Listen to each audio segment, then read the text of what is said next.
and welcome to Sons of Ours podcast. I am Tony Davis, one of your hosts for the summer here in the studio with Jacob Machado. Yeah, we've got a great podcast for y'all today.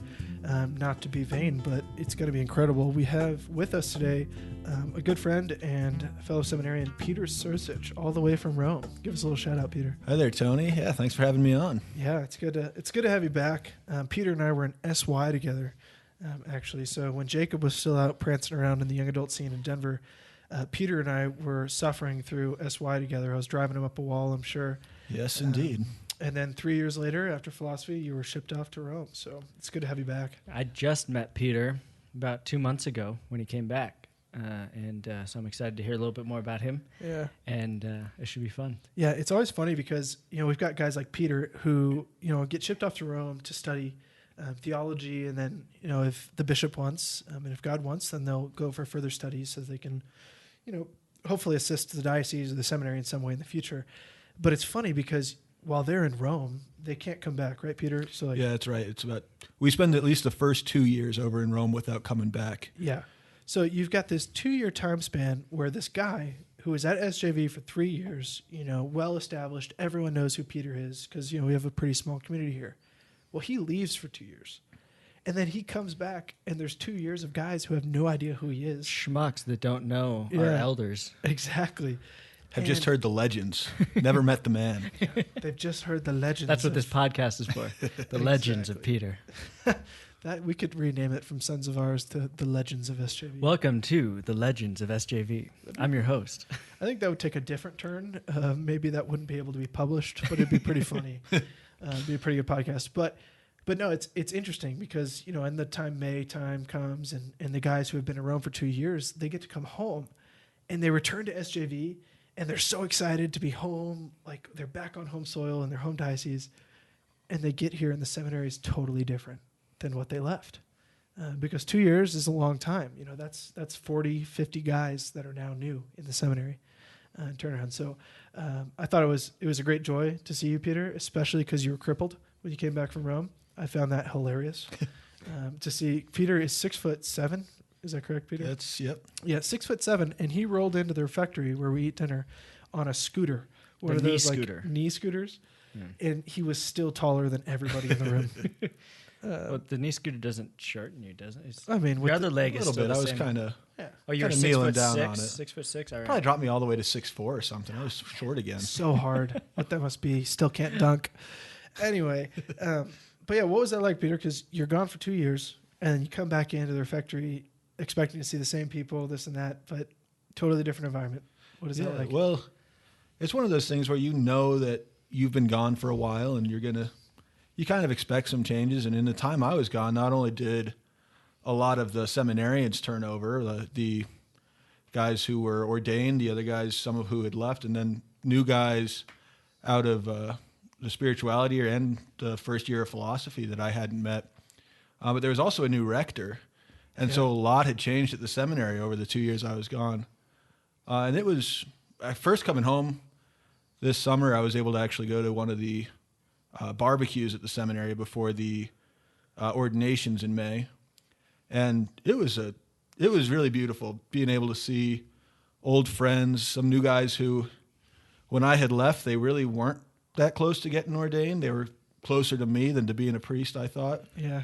And to see them on the eve of their ordination was a great joy to see how the Lord kept working in Denver while I had been off in Rome, and how he's kind of been working at this seminary even while I'm not here.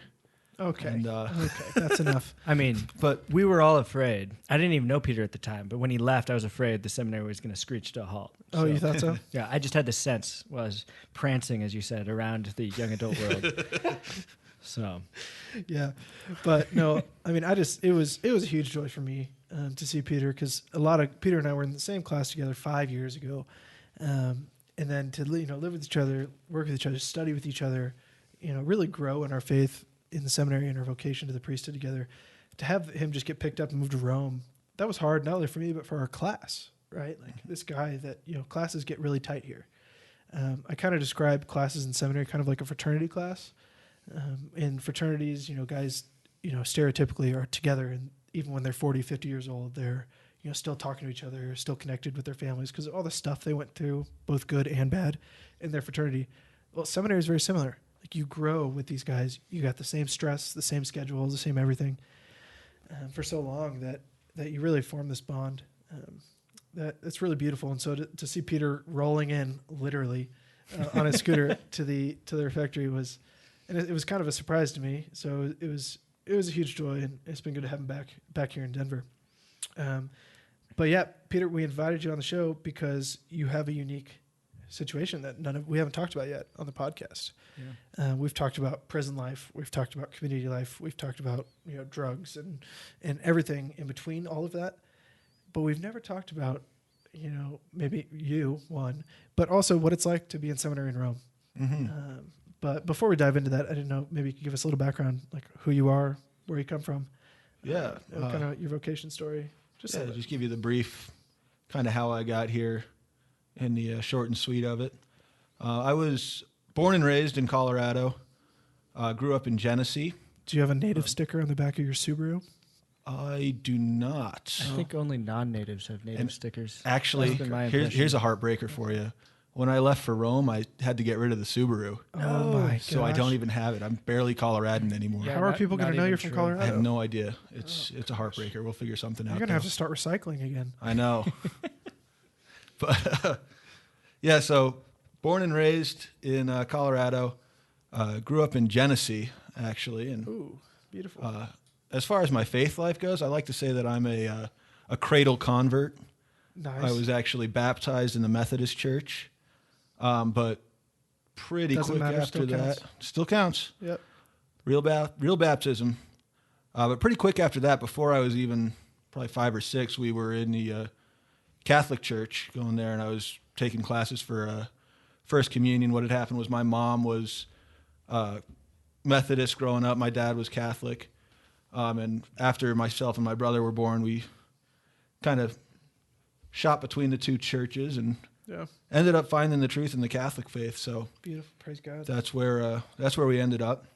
And so my mom went through RCIA the same time I was going through my classes for First Communion, which kind of built up a sense in our house that we could talk about faith, that we could ask questions.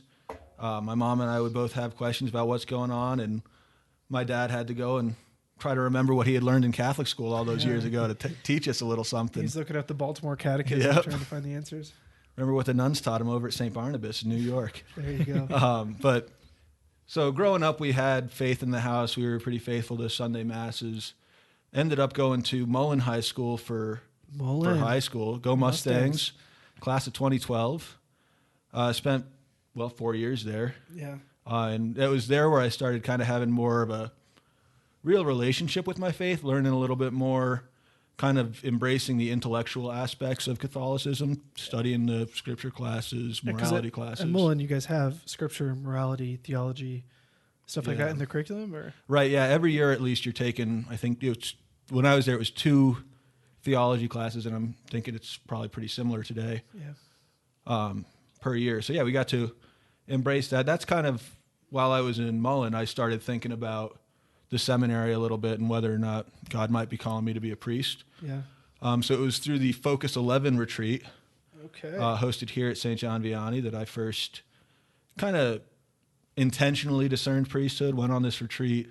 I was actually the only kid from Mullen to show up, and the other schools that were there, it was more of a mandatory retreat, whereas for me it was a voluntary retreat. So I was in this odd situation where not only was I one of the few people who actually wanted to be there, everybody knew that I was one of the people that wanted to be there. You were that There was nerd. no hiding. I was the nerd that wanted to be a priest. Not only that, but you definitely stood out because you were 6'7". And I was high school. I was only 15, so that means 6'2", 6'3". I was short back then, You suck. So that was when I first started thinking about it. Got in touch with Father Jim Chrisman, who was the vocations director at the time. Yep. And actually, shortly after that, my senior year of high school, I was diagnosed with cancer and went through 9 months of chemo and radiation. And throughout that time, without getting too far in depth, because that's not what we're talking about today. But throughout that If you time, I was really suffering and really getting into a lot of deep pain, depression, and started questioning. Like, I'd learned all these things about a God that's all powerful and all loving. And that makes a lot of sense when you're doing all right. You're going on vacation every year. You've got enough food to eat. You're healthy, playing lacrosse, all these things. Got a Subaru to drive. The whole good, loving God makes a lot of sense when you're doing that. And when you're sitting on a hospital bed at 16, losing your hair, losing all your weight, sick as a dog, you start to actually question these things like, oh, is that God I learned about in school actually real? Does he actually care about me? Yeah. And as I wrestled with those questions, I finally came to the conclusion that, well, first, that he doesn't care about me, doesn't love me. Yeah. Then that he didn't exist. And I was pretty confident at that point that there was no God. And all of a sudden, pretty quick after I made that discovery, one of my friends came to the hospital with the Eucharist. And one of the prayers you say when you're distributing Holy Communion is, "Behold the Lamb of God. Behold him who takes away the sins of the world," and you actually elevate the host, similarly to what the priest does at Mass. Yep. And there was a moment right there where everything made sense, and the pain stopped, the sorrow stopped, and for just a brief second, I was with Jesus, and I knew I was with Jesus. There wasn't a question about that, and could hear him say, interiorly, I could hear him speaking to my soul and telling me, "Peter, I know this stinks. I know this is hard. I'm not going to take it away from you, but I'm going to walk with you through it." Yeah. And it was one of those moments right after that, everything comes back to normal in the hospital room, pain comes back, and all around me, nothing had changed, except that everything had changed. And from that moment on, I knew that living my life with Jesus was the only thing that was going to bring me joy, that it was worth it, that I was wrong. He actually does care about me. He does love me. And that there's really only one answer when you find that out, and that's to follow him where he'll take you. Yeah. And so that led me into the seminary. He kept calling me to discern, to enter the seminary, and he's hasn't stopped calling me towards the priesthood yet. So praise God, that's how I got here. That's incredible. Yeah, it's funny you mentioned this moment where it's almost like you were outside of time, right? This short few seconds of, behold the Lamb of God, right? Jacob and I talked about this on the last podcast, where it could be the space of an Our Father, and it could feel like an eternity, because God's not in time, right? God is eternal. God is all good, all knowing, all powerful, right? And so when we experience him in his fullness, which is a true gift that not everyone gets to experience, it does feel like an eternity. Yeah. And you are pulled outside of yourself because you're experiencing this mystical experience. Right? Yeah. That's what the saints experience. That's what they wrote about. And he appears everything from, a sick young man in the hospital bed to, a guy in Rome discerning his vocation, all the way to drug addicts and older people falling away from the faith. Like, God does appear. And that's what's so fascinating is that's a pretty universal thing. And when you talk about that experience, I think, totally different circumstance, but I know what you're talking about. Right. And Jacob, the same thing. I think the point of suffering is what simultaneously pushed you away from God, and then is where he could really encounter you in a way that was more than just the catechism class or the morality class, or going through, conversion with your mother or whatever it may be. So many people I talk to, friends I have, when the sufferings come, it's like, it's a crisis. It's a crisis of faith. Because, like you said, it's so easy when everything's aligned to think, oh yeah, good, benevolent God. When there's suffering, how often we forget the suffering Christ on Calvary. Right. And that in the suffering, in every person who suffers, there's the person of Christ. Yeah. Also able to enter into his suffering. I had a very beautiful experience. My dad was in the hospital, 2 weeks ago now. And when he came out of his surgery, well, even when he was in tons of pain, from the tubes that were in his body, this and that after his heart attack, and he couldn't breathe. and he's not even fully with it. He barely knows who's in the room with him. And he'll just start praying, Hail Mary, full of grace, Lord is with thee. And then he'd look at us, why aren't you praying with me? I'm like, stop talking. Like, you're in so much pain. You're suffering so much. Stop talking. But he wasn't there, right? He was experiencing, he was giving his heart entirely to God in suffering with Christ, who was walking with him in that moment. And I can't tell you how many times that happened in the hospital the last few weeks, and just tears running down my eyes seeing this beautiful faith, of a man that was experiencing God in the worst time of his life, one of the hardest times of his life. Rather than turning away, was turning towards God and being consoled in that. Which is just such a beautiful thing that we get to experience. My spiritual reading this summer has been Father Jacques Philippe's Searching for and Maintaining Peace. That's good. Which is highly recommended. Of course. We read that for pastoral counseling, actually. Okay. Yeah. But one of the things he talks about is how often somebody who's going through their own suffering actually bears it better than the people that love them and are around them. And so, like, other people's suffering that we care about can actually take our peace, that more so than even our own suffering. I just kind of experienced that with your father right there. Like, he's praying. He's like, why aren't we praying? Yeah. Like there was a time he looks at my mom and he's holding her hand and he's like, I won't stop until you start praying with me. Like, what? Wow. I mean, he talked to him. He doesn't remember any of this because he's all out of it, but it's just like, what a beautiful thing. And to see the Lord manifest himself in that way. And so in this experience, you went from like childhood faith to childhood agnosticism to like more of an adult faith. Yeah. And it's a good way to look at it. Yeah. I mean, Dorothy Day talks about this second conversion that everyone has to have. Like, first one being your childhood faith.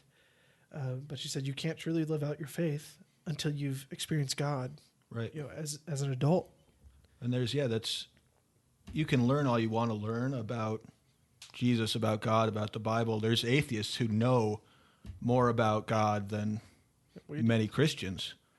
But it's not knowing about God. It's knowing God. He's a person. Yeah.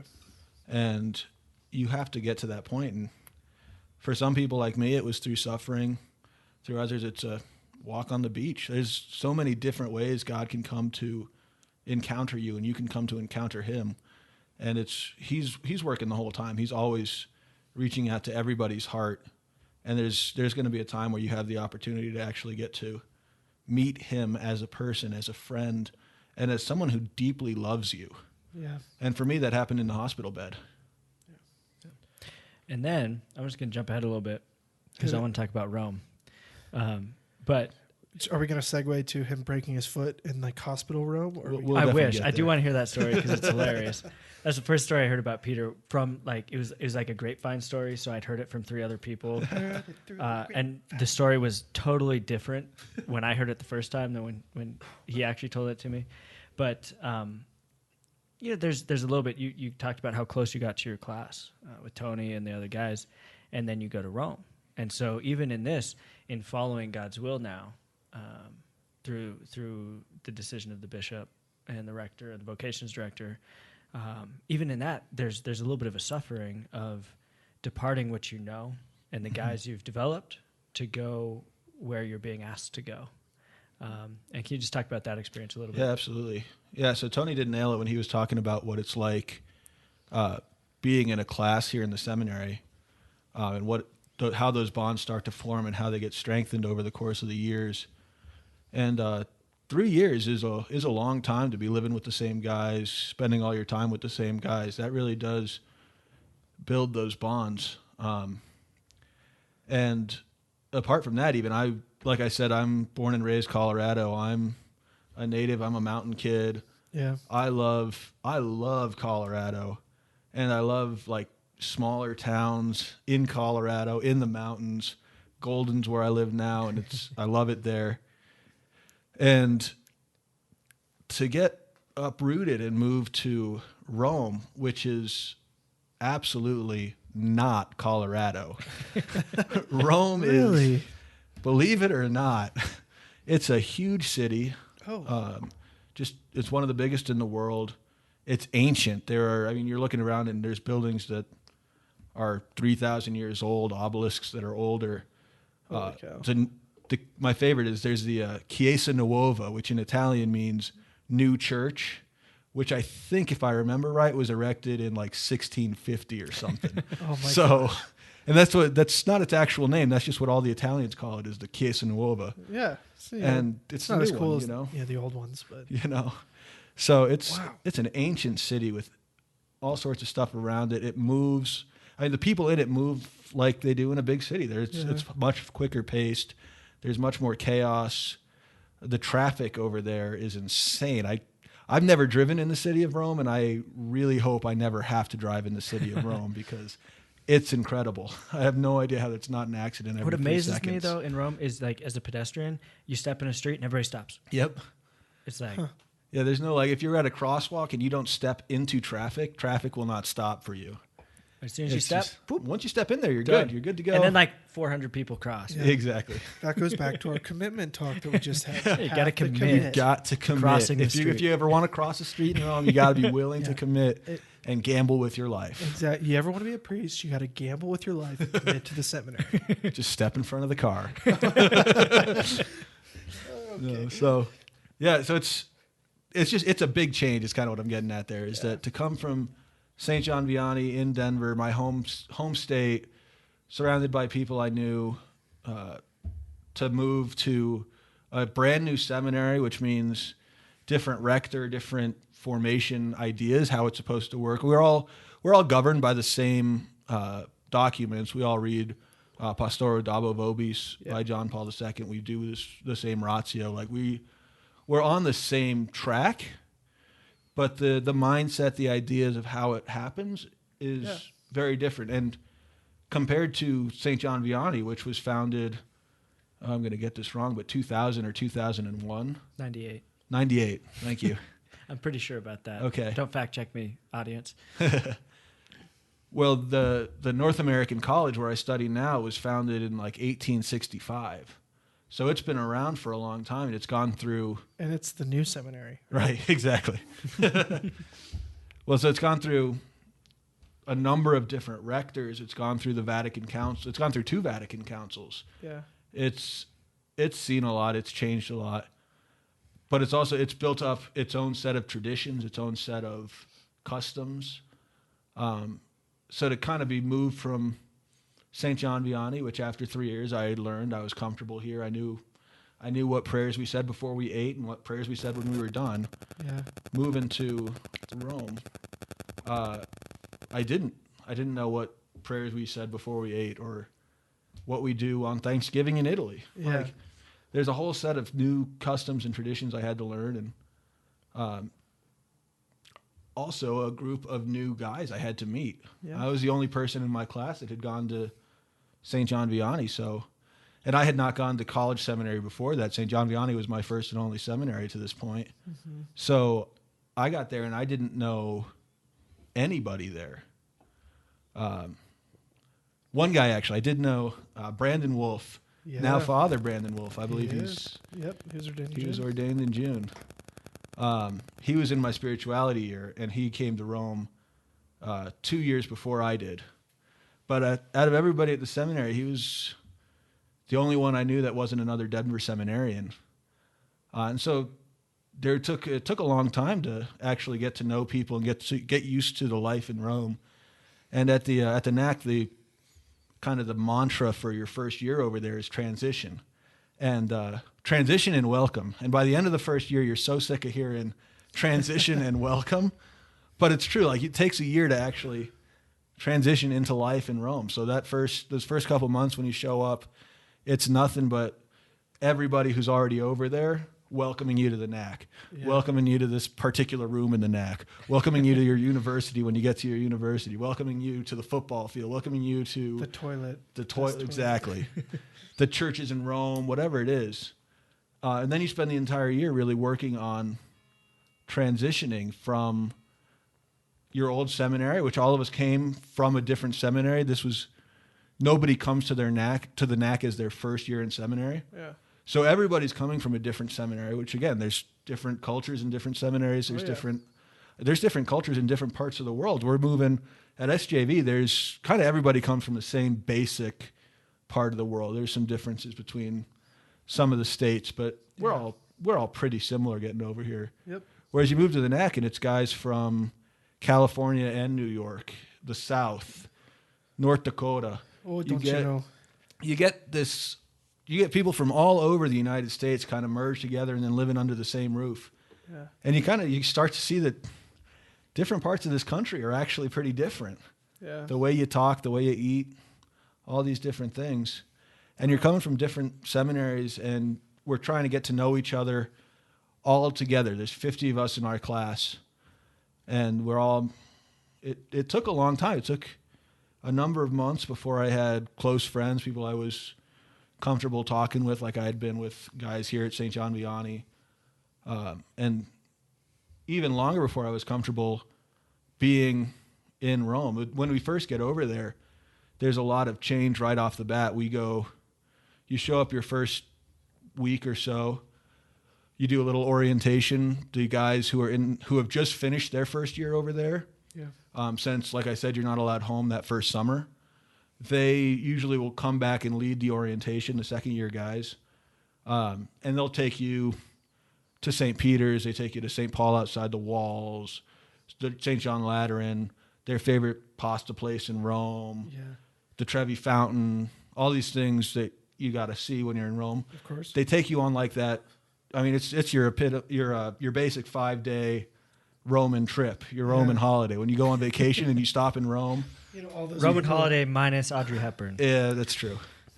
But you hit all the main sites, and then we get split up to 3 different places, 3 different smaller towns in Italy to study the Italian language. So like I went with, I think it was 12 or 13 of us up to Assisi, where St. Francis is from, his hometown. And there's a language school up there that specializes in, it's a total immersion, but it's for people who want to learn Italian and learn it quickly. Yeah. So I spent 2 months up there. Most of my classmates only spent 1 month. But you get up there and you're in a class with people from all over the world. Like my class had a Franciscan from Ireland, a lay canon lawyer from Korea. Whoa. We had another Franciscan from Slovakia. Like we were all over the Spread place. the gamut. Yeah, another priest who was from Kansas. That's really all far across the world. I know, right? So we all kind of merge together and we start learning Italian, and it's kind of an open enrollment type of course. So like I showed up and the people in my class had already been going for a couple of weeks, and I came in and I had studied on my own a little bit. Like I knew your very basic stuff. Yeah. But you kind of roll in there and they've already started. They've got a rapport. They kind of have the same base, and you just kind of sink or swim. Yeah. To learn Italian. And so that's one of those tough things too, is part of the transition is learning a new language, because you're going to need that to interact with people you meet in the streets. Yeah. For some classes are in Italian. Probably a third of us have our classes in English. I'm one of those. I study at the Angelicum, where we actually take classes in English. But the rest of the guys, their classes are in Italian, taught in Italian. Oh. So you really do. You have a summer to learn the language. Yeah. Before you really start interacting with Italy in a very real way. Wow. So we did that. Then we come back to Rome after that month, and that's when everybody from the NAC comes back. So those of us, like for me now, getting ready for my 3rd year, I'm back home, working in a parish. Eventually I go back to Rome, and that's when the new men, the first-year guys, are coming back from their Italian immersion, and now they have to meet another 150 guys who weren't there when they were going through their orientation. Yep. So they come and meet all these new faces, all these new guys, and then we break up into, for us, classes don't start until October, and so the month of September is formation workshops. So that's one of the things with the way the universities are set up in Rome, is we don't actually take any practica classes during the year. So like we don't have a homiletics class per se. We don't have a baptism practicum, a confessions practicum.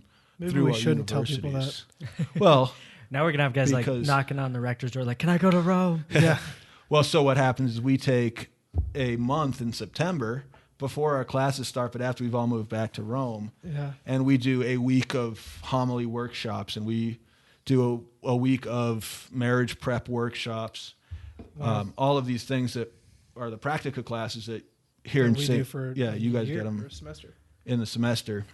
And then throughout the year, every Thursday night, we have formation conferences, and that includes our homiletics classes. The fourth year guys will do their confession practica then. And so it's kind of a different, you break it up a little bit between the academics happen at a university, which is separate from the seminary. Yeah. So like the Angelicum is a 2-mile walk from the NAC where I live. Wow. And then you have your pastoral formation, your spiritual formation, all of these things happen at the seminary in the house. Yeah. So it's kind of an interesting setup where you really do have a distinction between the different aspects of formation Yeah. that you don't really have here at St. John Vianney because everything's more or less together. Yeah. I mean, it is one kind of intricate seminary here that we have, which is amazing. So basically, what I'm hearing is that everything we've talked about in this podcast for the past year about SJV, you're saying Rome is totally different. Well, totally different is a bit of a stretch That's what I was hoping you would say. because we have our common prayer. We're doing mass and morning prayer, evening prayer together every day. Yeah. Guys pray holy hours over there like they do here. Praise God. Guys are in fraternal groups, small groups, things like that. Yeah. And like community life, like what's that like? I mean, we've talked about on the podcast here, like, yeah, we have Halloween parties and talent shows here, and we buy good beer and eat good food and stuff. Like what's Yeah. community life when you're all the way across the world? So yeah, the community is interesting because it's American seminarians, and there's a few Australians who come as well because there's no To the North to American the North college. American college. Yes. Yep, exactly. And so we all kind of have the same culture, Yeah. and we're in a different culture. We're living in the midst of a different culture. So we kind of glob together Of course. on certain things. So like, for instance, in Italy, Thanksgiving is not a holiday. No. They don't care at all about Thanksgiving. We're 200 Americans. We do care about Thanksgiving. Of course. And so good luck getting a turkey over there. they actually at the Angelicum, they've had to finally cancel classes on Thanksgiving Thursday for everybody because the Americans are going to take that day off. God bless Of America. course. And so Freedom. they recognize that, and they see that it's an important holiday for us. And so Yeah. we get the day off of school. And what we do over there is there's a old man, new man show. So all the guys who are in their first year will put up this kind of skit show, improv show, what Yeah. we do at Coffee House here Yeah. type of deal. Then the old men, the guys who are second, third, fourth year will get together and they'll make their own show. Yeah. And just kind of put them on, and it's a chance to get to know each other, hang out. Yeah. Uh, Build that just, community. build a That community, human show formation. yourself, show what your creative aspects. Yeah. And then that weekend we do what's known as the Spaghetti Bowl. The spaghetti the bowl. Spaghetti Bowl. And it is the biggest flag football game that happens in Italy all year. Time out. I want you all to picture a bunch of academic seminarians in Rome on a turf football field on Thanksgiving Day. Spaghetti bowl. The Spaghetti Bowl. Okay. That's a beautiful marriage of cultures. Yeah. Isn't it? Football and spaghetti. It's spaghetti. That's exactly right. That's exactly So what we want. do you guys use a bowl of spaghetti as the football, or You would think what's because of the punt look name, like? but in reality, we play mostly by American football rules. Oh, okay. And so there's actually very little spaghetti involved at all, That's about except that it's Italy, so almost everybody ate spaghetti at some point that day Of course. because that's just how it works. Either with breakfast, lunch, or dinner. Exactly. Okay, interesting. So- and is that how you broke your foot in And- Rome, or That is how I broke my foot in Rome. dun, dun, dun, Here's the dun. story. Found it. So we were playing. So this game it's a big deal. So it's the new men versus the old men. I just can't get over. I mean, I picture guys here playing football, and we've probably got 20, 30 guys here that are athletic enough to play football. I just can't picture Rome, like seminary guy. It's just the stereotype is not there for me to see like a bunch of athletic guys playing football Yep. in Rome. Well, we have our athletes over there. I'm sure you do. Believe it or not. Probably put me under the table, I'm sure. But we have, so it's the new men who have now been together for about 4 months by this point, usually. Yeah. Versus all the old men. So it's like a pool of like 50 versus 150. Nailed it. That's See, exactly right. Those are the odds you need. So you got these 50 new men, these 150 old men all pulling their team together. And this is like something we practice for. Like we have practices for probably a month and a half leading up to this game. That's what I like to hear. We watch film. We get ready. Like we're excited about this. This is a big deal. Hold on. And you're trying to tell us that you made the team? Yeah, I made the team. Well, he's Wow. 6'7". He's So- 6'7". That's- He's put him got the at center. intimidation Really factor. tall. I mean, really, when it comes to unathletic people, being tall is a huge advantage. So, yeah, during this game, we're in the middle of the second quarter. Old men, I think we were up by like 7 or something. I don't know. Somewhere or another, somebody stepped on my foot or I stepped on somebody's foot in the wrong way. And I hadn't realized it at the time that it was broken, but it definitely hurt. Yeah. Like I noticed that there was something wrong with my foot. So I come out of the game. Oh, you came out of the game. So I came out of the game. Oh, the spaghetti bowl. We have like 5 lines deep of people, so I was going to come out of the game anyway because there's just too many people to actually play the whole game. Yeah. The NAC doesn't have the budget for the cortisone shot. Yeah. Exactly. So I come out, and then my foot is just like sore for a while. It feels like there's a bruise down there, and I was just I didn't want to deal with a doctor because it was Italy, and I'm pretty good with my Italian, but my medical vocabulary is pretty weak. Oh, really? I'm much better at like You didn't learn pastas that? and wines. Oh, okay. So how to talk about a medical issue. So I figured I would just put it off until it got better all on its own, which is always the best way to deal with a medical issue. That's how I've dealt with medical my whole life. It seems to be the Italian way. That's, Yep, that's. They all must break things, but they keep walking. You must have been truly immersed. So there I am walking through Rome, and again I'm walking like 2 miles to class and 2 miles back on these cobblestones.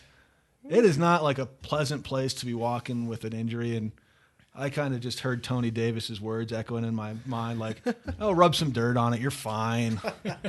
So I just rubbed some dirt on it, kept on going, and then, Which is plentiful in Rome. Yeah, rub some dust probably. yeah, more dust than dirt, but That dust was probably from like 1624. that's very Yeah, true. it's the new dust. Yeah. Exactly. So eventually I try to get together with the other Denver guys who are there, a couple priests and a couple seminarians. We try to do a ski trip while we're over there to reconnect with our roots, Of course. get back to what we know and love in Colorado. So we get together for a ski trip. Is and that we this year? So yeah, this happened in February This is year. when you were in, I'm blanking on the town right now. I was We there. were in Cervenia. Oh, Cervenia. Okay. Cervenia. Not So the it's one. up north, up in the Alps. Okay. Okay. Beautiful area. And we get up, we start riding the gondola up to the top. We get to the top of the mountain, and it's just gorgeous as far as you could see. It brings me back to the top of Copper. Beautiful things. Beautiful. And I strap into my board, and I take one turn, and immediately I know something's off. And it's bad, and it hurts. Oh, no. So I kind of like limp my way on my snowboard down to the bottom of the mountain, and I call it a ski trip after my first run, Yeah. which was a heartbreaker because we were up in some beautiful mountains.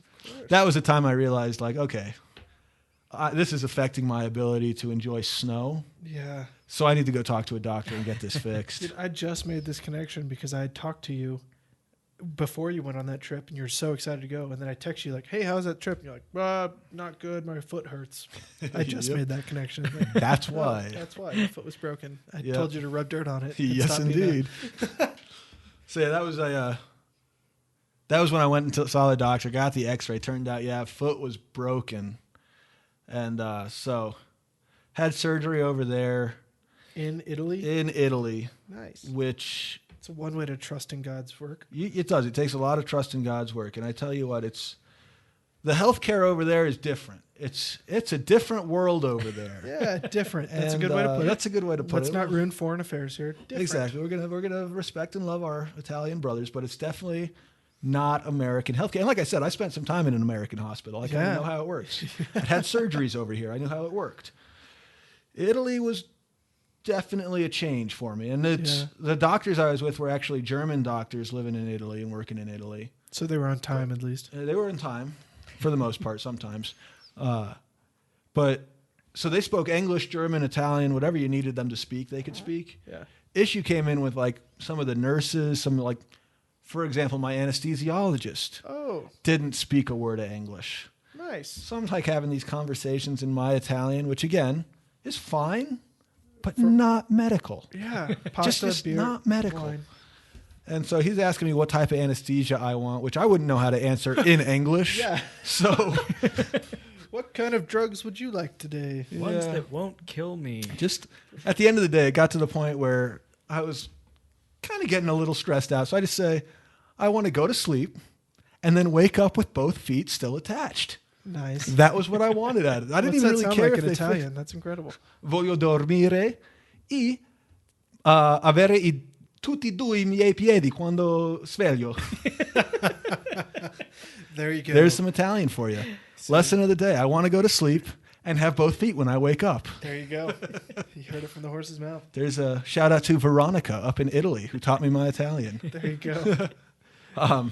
So that's what happened. And then it turns out that as far as recovering from a foot surgery, Rome is not the city to do it. Oh. They don't have the same ADA type of things. They don't have the handicap accessible ramps. No. They don't have the only crutches they have are the little forearm crutches. Oh, yeah. That are like really they're not. And they definitely don't have them for people who are And 6'7". they do not have them for people who are 6'7". That's for sure. I am much larger than anyone else in that country. They just gave you a couple of ladders and you Yeah. stuck those between your arms. More or less. Well, really what they gave me was the tallest ones they had, and I just kind of hunched over until I was able to talk to one of the other seminarians at the NAC who had a similar issue and actually brought back American crutches Praise to God. deal with it. So I was able to get some American crutches, which that was a game changer. Although you can't really walk on cobblestones with crutches. It's just, American or Italian. yeah, it doesn't matter what you're using, but walking on the cobblestones just doesn't work. So I ended up actually coming home about a month earlier than I was planning on, which is why I was able to go to roll into that barbecue at SJV before the ordination. Usually we're still in Rome until after the ordination's over here. So it was actually it was a good grace that in the Lord's providence, he sent me home in time to watch the ordinations and be here for the end of the year, see some of the guys that I hadn't seen in 2 years. And just kind of been recovering from that now pretty much all summer and you walked in getting better and better to see us today, so you're doing better. I did. Yeah. We're coming up on time. You've expressed some of the challenges of transitioning over to Rome, but what are briefly some of the things to make us jealous of your life?